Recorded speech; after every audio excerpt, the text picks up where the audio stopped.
Ցանկանում եմ ողջունել բոլորին, այսօր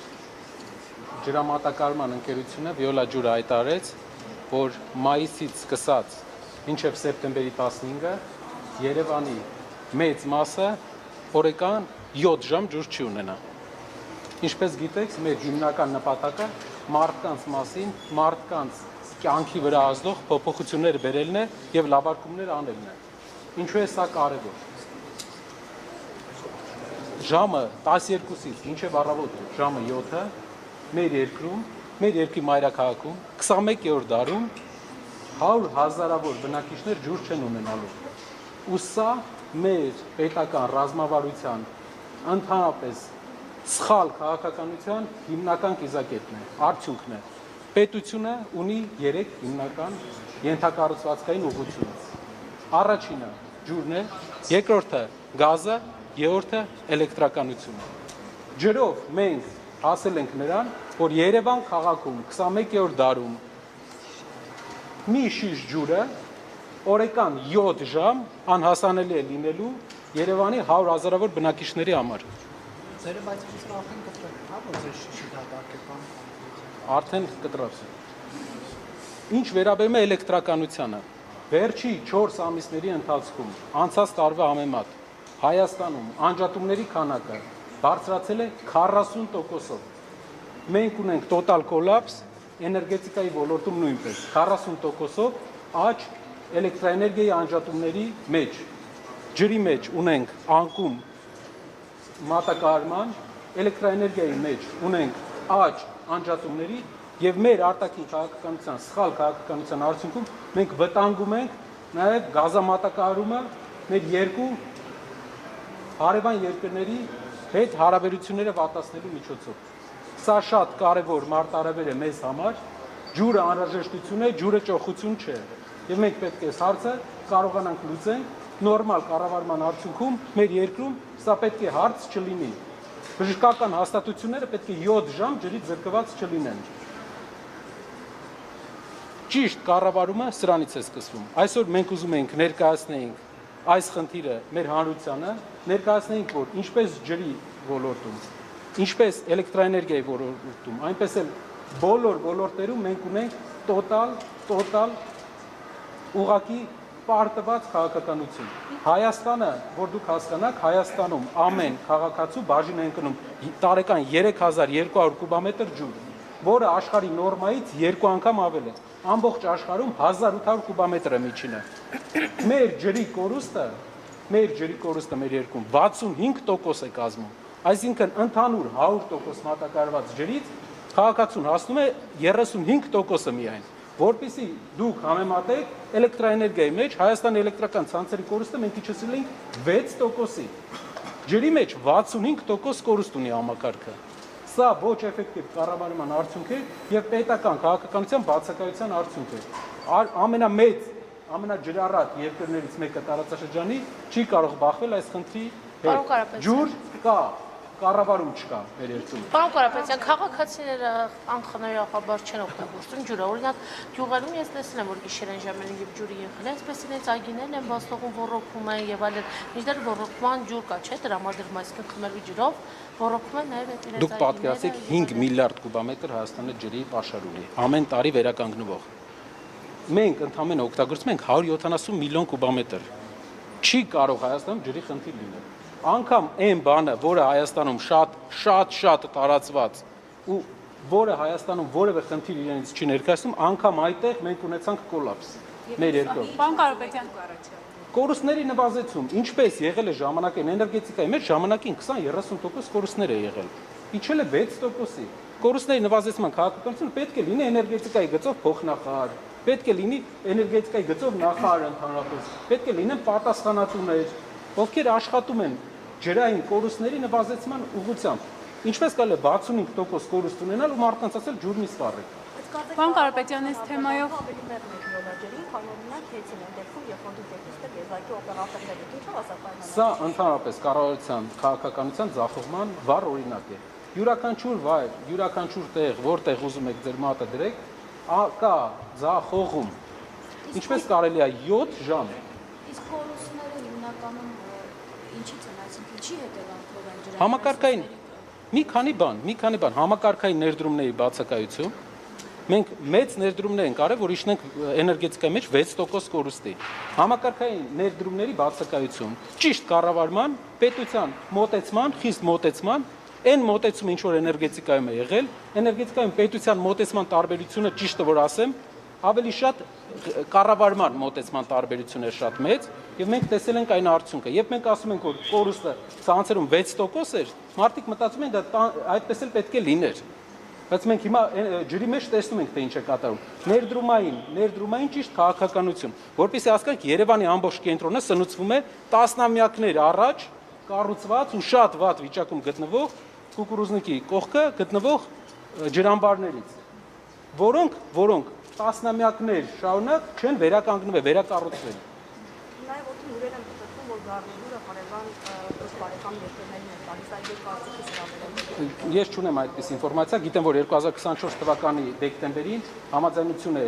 աշխատանք է սկսվել, դա Ադրբեջանում Ամերիկայի դեսպանատունն է հայտարարել, որ համագործակցություն է սկսել ջրօգտագործման հետ Հայաստանի եւ Ադրբեջանի միջև, բայց այդպես տեղեկություն իհարկե չկա։ Պարոն Կարապետյան, այս թեմայով մենք այսօր շփվել ենք քաղաքացիների հետ ջրի թեմայով, Արմատ մեդիան հարցումներ արեց մարդկանցից, կարծիքներ փորձեցինք ճշտել ու բավականին այսպես դժգոհության ալիք կա։ Հիմա ուզում եմ հարցնել, հնարավոր համարում եք օրինակ ընտրությունների նախընթաց իշխանությունը փորձի լուծել այս հարցը բանակցություններով եւ այլն եւ նախընտրական դիվիդենդներ։ Դե կարծում եմ Կարելի է շարունակել հարցը, ոնց որ թոշակների երկու, անդադ բարձրացանեցիք եւ վերջո 10,000 ու չնչին դրամով, բայց բարձրացեցին։ Հնարավոր է նաև այս դեպքում աղմուկը մեծ լինի եւ մենք ամեն ինչ պետք է անենք, որ մինչև մայիսի սեզոնը կարողանան այդ հարցը լուծման գալ։ Թոշակների առումով ես համարում եմ, որ սա ընդհանուր ընդդիմության եւ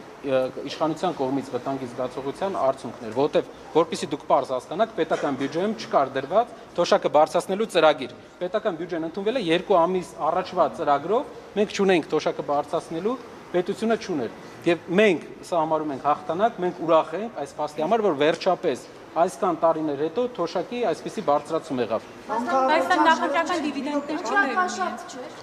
Ընտրությունների օրը հայտարարել։ Ասեմ։ Դուք թող մարդկանց համար դրական ազդեցություն թողնի, մարդիկ ովքեր 35,000 դրամ են ստանում, թող իրենց համար դրական ազդեցություն թողնի, մեր մարդիկ ունեն բարձր իրավագիտակցություն, բարձր գիտակցություն, կարծում եմ, որ ինչ էլ ուզենան անեն, մարդիկ իրենց կարծիքը կասեն, բայց վերջապես մարդկանց դրական արդյունք եղավ։ Այսքան տարիներ հետո լուրջ փոփոխություն եղավ։ Բյուջեում չնախատեսված աճ